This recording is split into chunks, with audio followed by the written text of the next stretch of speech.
exposer ton corps pour qu'il soit goûté. L'homme vient, il goûte et il laisse tomber. Et il va continuer à goûter un autre corps. Comment veux-tu être béni comme ça? Mais le Seigneur, ayant touché le Saint-Esprit, sanctifiant ton cœur, tu as maintenant la pensée de t'habiller sobrement. Seigneur, je suis encore célibataire, tu feras venir vers moi l'homme à qui tu me destines. Point. Et tu marches avec cette expérience-là. Pourquoi? Parce que les hommes, je vous dis par à vous les sœurs, les hommes, même s'ils sont attirés par la forme physique d'une femme, à un moment donné, comme on dit, il arrive l'heure de vérité, il y a quoi dans le cœur là? Est-ce que vous comprenez? Il y a quoi dans le corps? Les hommes peuvent regarder la beauté du corps, avec tous les sexy, avec tous les maquillages et tout ça, les mèches et tout ça, tout ce que les femmes mettent pour attirer l'homme. Les hommes se laissent attirer.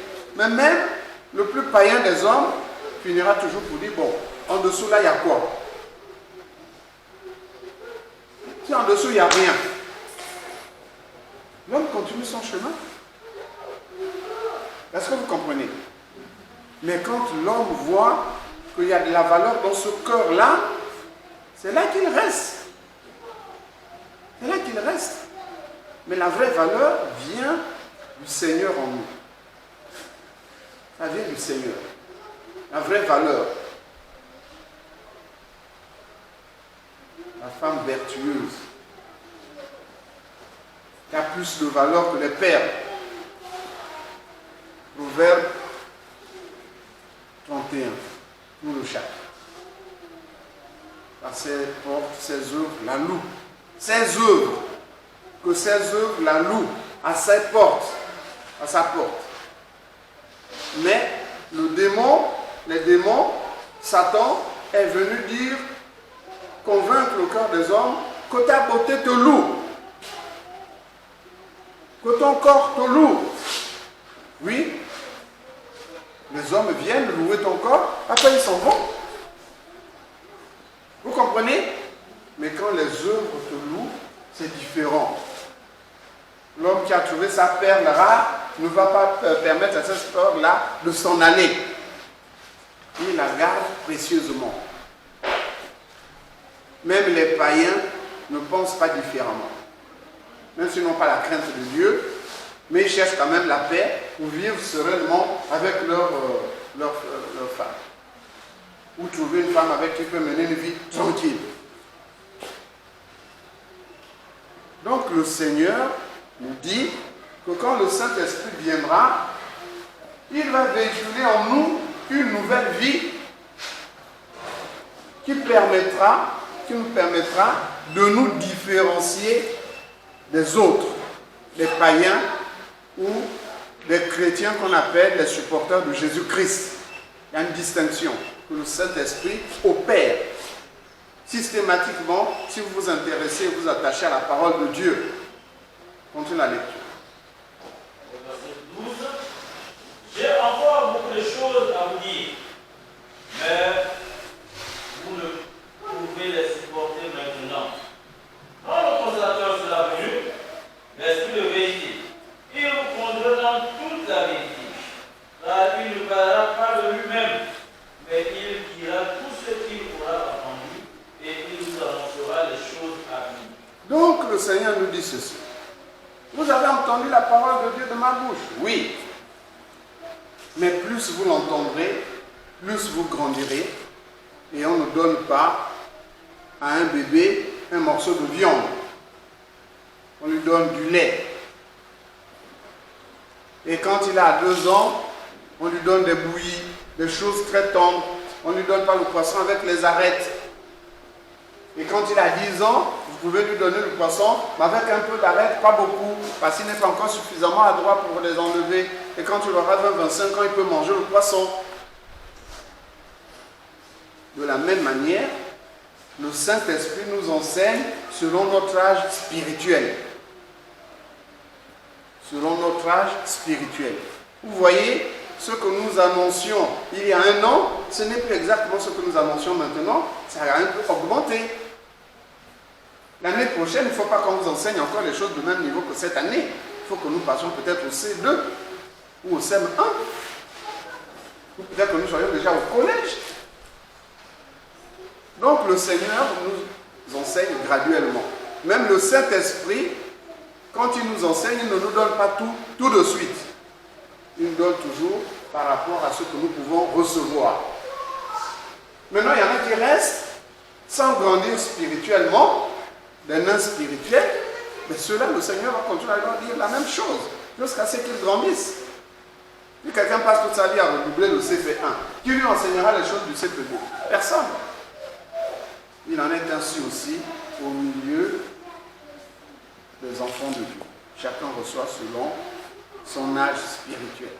Continue. Il me glorifiera, parce qu'il prendra ce qui est en moi et vous l'annoncera. Donc quand le Saint-Esprit vient, il ne parle pas de lui-même. Il ne dit pas, c'est moi le Saint-Esprit, écoutez-moi, je parle. Non. Il ne vient pas aussi, c'est moi l'Éternel, je parle. Non. Il vient toujours pour dire, c'est moi, Jésus-Christ. Parce qu'il parle au nom de Jésus-Christ. Il ne dira pas, je vous parle au nom de Jésus-Christ. Non, non plus. Il ne dira pas, je vous parle au nom de Jésus-Christ. Ou je vous parle au nom de l'Éternel. Non, le Saint-Esprit parle au nom de Jésus-Christ. Au nom de Jésus-Christ. Ce qu'il nous donne, c'est ce qui est à Jésus-Christ. Maintenant, est-ce qu'il y a une différence entre ce qui est du Saint-Esprit, ce qui est de Jésus-Christ et ce qui est de Dieu le Père? Est-ce qu'il y a une différence? Il n'y a pas de différence. Pourquoi? Je vous parle avec ma bouche. Mais c'est parce que j'ai un cœur que je vous parle. Ma bouche ne peut pas parler si le cœur n'y est pas. D'accord? Si je donne à quelqu'un, je donne avec ma main. Je ne vais pas donner avec la bouche. D'accord? Mais ma main ne va pas me prendre comme ça, elle rentre dans la poche, elle va décider de donner par elle-même. Non, il faut que mon cœur ait décidé. Et puis la main va dans la poche, et puis sort quelque chose et donne. Donc ce qui est de Jésus-Christ est de Dieu. Il n'y a pas de distinction entre ce qui est de Jésus-Christ et ce qui est de Dieu le Père et ce qui est du Saint-Esprit. Mais le Père a volontairement décidé d'envoyer le Fils. Pour que quiconque croit en lui, il est la vie éternelle. Est-ce que vous comprenez? Avant, dans l'Ancien Testament, ainsi parle l'Éternel. Ainsi parle l'Éternel. Parce qu'il n'avait pas encore envoyé son Fils physiquement. Maintenant que le Fils est venu physiquement, c'est le Fils qui parle. Il parle à travers quoi? À travers le Saint-Esprit. Donc, la parole du Saint-Esprit, le vrai Saint-Esprit, parce qu'il y a beaucoup de faux Saint-Esprit, n'est pas différent de la parole de Jésus-Christ. C'est la même parole, mais celui qui a témoigné, c'est Jésus-Christ. C'est très subtil, il faut beaucoup méditer là-dessus. Nous ne faisons qu'introduire. Donc c'est au milieu des hommes, le Saint-Esprit parle, mais il n'y a pas de différence entre ce qu'on appelle Saint-Esprit et ce qu'on appelle Jésus-Christ. Le Saint-Esprit parle en tant que Jésus-Christ, c'est tout. Vous voyez, quand les grands quelqu'un qui sont assis dans les grands trônes, on voit les émissaires. Les émissaires, quand ils parlent, ils ne parlent plus pour lui-même. Ils parlent pour celui qui l'a envoyé. Est-ce que vous comprenez? Le grand chef a dit que, mais s'il y a telle chose, comment fait-on? Le grand chef recommande que. Mais la personne ne va pas dire, moi l'émissaire, je recommande que. Vous comprenez? Mais c'est très subtil. Mais ça, oui, faites calmer les enfants parce que ça sort dans la caméra, dans le micro. Donc, je disais, c'est des choses qui induisent beaucoup d'églises en erreur par une méconnaissance de la subtilité de la parole de Dieu.